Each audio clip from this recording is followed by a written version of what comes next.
Hey guys, welcome to another session of Loadouts. This is for 10-man trials for Brachium, the demonic assassin of judgment. This is the team I went with. It took me 3 turns, three tries in order to actually beat it. The reason is because I didn't go in knowing every single thing, so I wasn't sure what to expect, only some of the basic stuff. So credit to tons of guys on stream for giving me a lot of information as I'm doing it at the same time. I always try to credit the guys because, you know, I can't do it without them. I shouldn't be YouTubing. You shouldn't be YouTubing, man. You can't even beat a boss. Alright, I'm gonna go and explain that. This is the team I went with the Espers, and Snow is my innate provoke tank. If I'm not mistaken, his calculation for innate provoke is at 95%. Now I did give him golem to provoke when he, like, you know, give 100% in case my Ramza had provoke on, and I also gave him all status and one protection with 2 Seed of Hope, but he wasn't really geared for anything. Crow's Claws for double attack, so, you know, even with Moogle plushie, if you auto attack, he can, you know, grind some LB crystals, he can grind some orbs, and that's what I pretty much used him for. Pretty just kept him as kind of a bait provoker. Raw Doggiet says hello YouTube, and then Wiggles. Your Wiggles thing, man, what? And then Sherlock Domes, hello, welcome to the stream.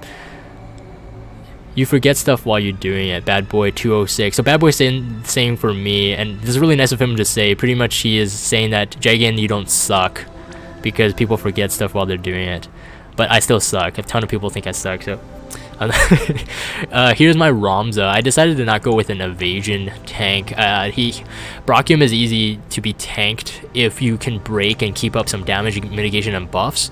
So I just went with Ramza, and of course Ramza is like super MVP on this one. He can entrust, he can provoke, he can cover, physical, and that's pretty much all you really needed. He can heal off turn, and he can counter. So Brachium in some cases can have a 5-turn and 5-hit evasion, so complete evasion.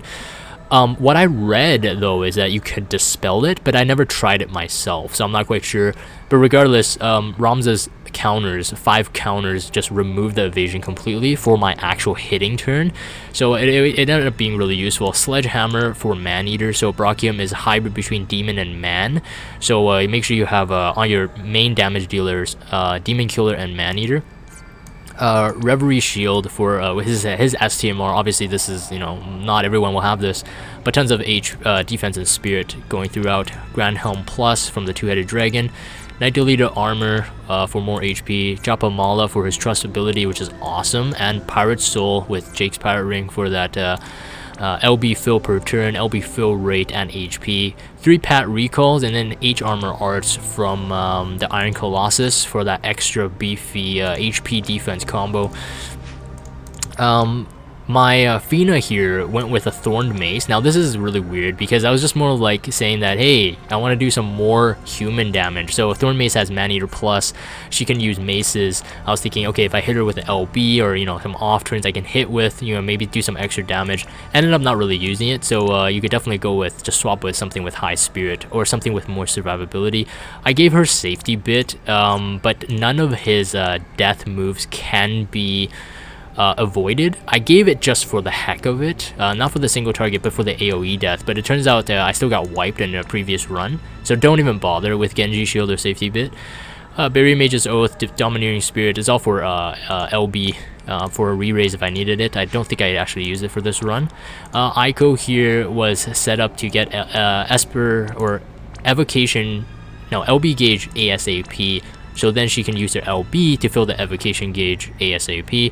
We needed three evokes and a kill with an Esper, so you can evoke twice before hitting any major threshold, and then also just use the last Esper as the kill mission. Now, from my observations, you don't you need to hit with either a neutral elemental Esper or a fire elemental Esper, because I think Brachium becomes resistant to all elements except fire, so definitely go with that. And Morshik says something here. Says with an evasion cover tank you don't even need attack and magic breaks. Oh, true, because yes, he won't hit you with magic damage except a fixed magic attack. which does HP. So yes, technically, actually, you don't even need attack and magic breaks if you go with evasion. So you could definitely do that. I just wanted an opportunity to use Ramza at his at his beefiest, I guess. For Nyx here, he was useful for like a 1-turn LB fill, so I can get my Esper gauges quick in that first couple turns. At the end, he also became my solo damage dealer with fixed dice, because he can imbue himself with fire and also hit pretty hard. Now, my Nyx is not max level, as you can see. He's also not enhanced, so I think he gets a couple passives even without dagger equipped, if I'm not mistaken. But regardless, he doesn't even have his own TMR, his trust ability. For any passive I'm missing, I use Jensen's trench coat because this is my highest attack gear other than my Hyo's clothing, which Hyo was using, and Lunith's clothes, which Sephiroth was using. Black cowl for extra attack. Martial glove, one of them, because I only have 3 martial glove leveled. And Dash Earring for more attack. Buster Style, Swift Hunter, Tomb Raider to get as much TDH as possible, and then Adventurer 5 for him. So he also has a move that can drain like HP and MP by a lot, apparently. So it really saved me some turns. You will see it in the trial video. Hyo here, I went with Discernment, even though I ended up not needing it. I think on a 50% threshold, Brachium does some status ailments, which caught me off guard in a previous run.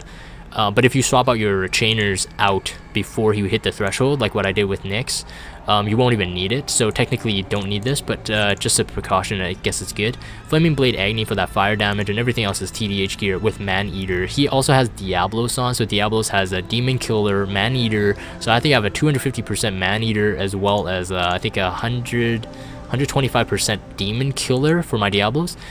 And so he did a lot of damage. Again, hybrid. You wanna, if they're hybrid species trials, you only have half effectiveness from 1 killer. So you want to make sure you have both killers at the same time for max effectiveness. Garnet was my evocation summoner. Like, she was actually my evocation damager. So she summoned Ifrit on my kill shot. Evo Mag 15. You can get this with Star Quartz, so I would definitely recommend that. Evo Mag 10, 10, 10, and then she has innate, I think 50%, I believe, enhanced. Sephiroth here with Onion Sword, Homaru for fire damage. Cursed Mouthpiece for Demon Killer. This is a Halloween exclusive event, so you might have not got this. Physical and magic damage, demons 50%. Sun Barrette for Demon Killer 50%. Luna's Clothes, Dash Earring, and we got Demon Killer again for more Demon Killer, of course, and then Discernment as well for him at a 1013 attack. Nicole wasn't really, like, he could pretty much have gone in without any gear, so I'm not gonna really need to explain it, but yes, he was our buffer. Didn't really need to survive. Lid again as well with a couple things to get as much LB as possible. When I needed it, I wanted it for my kill shot mainly, and everything else was okay. Brachium only has 8 million HP, so it's not really that difficult. So that's it for the units there. Let me double check on the stream. Nyx is definitely monster with fixed dice. Yes, indeed. Because he can imbue himself, it makes him incredible. Not sure if I confused one of those status, so make sure you confuse status. Not sure if confuse is one of those status, so make sure you have confused resistance. Yeah, I remember running this in JP, and I think he does more than just blind and sleep, which is the 2 that I encountered in my previous run. He might do others, so yeah, definitely account for that. Espers though, things about Espers, Rama here wasn't really helping Nyx at all. I kind of just randomly put it on there. Shiva for more spirit, Ramza with Carbuncle for that spirit, and also does stat reflect, but so he has more defense and more HP than any of my other Espers right now. Lakshmi on Lid, this was a change I had to tweak. Lakshmi on Lid for charm protection. On the 50% threshold change on this phase 2, he'll charm one of your units, but if you could provoke it away, it's fine. It ended up going to Snow, which is perfect, but if Ramza was my main provoker, he's resistant to charm anyway, so that doesn't even affect him at all, so you wouldn't really have to care. Yeah, so Sephiroth with Ifrit on, because I knew that I needed him with Hyo at the same time for an evocation kill, and so I left him with Ifrit so that Garnet could actually just summon from Sephiroth's Esper slot.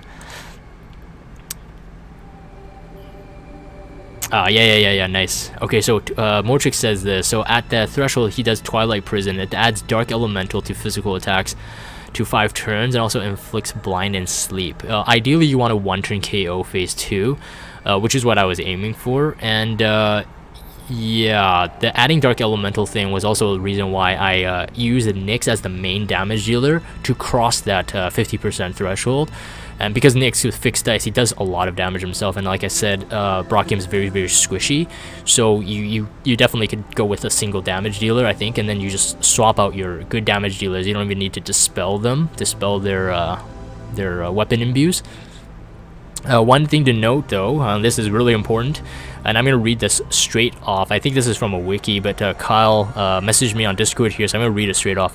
The turn after crossing the threshold, so attacks have priority based on the orders listed. So if he's hit by normal attacks, abilities, espers, or items, he uses Judgment of Light. If he's hit by magic or use a limit burst, he does Judgment of Evil. I think Judgment of Evil is the 99 HP magic move, like it's fixed. And then if previous conditions were not fulfilled, capital punishment. So this is where I screwed up really badly. I ended up on 1 turn just guarding and not hitting him at all.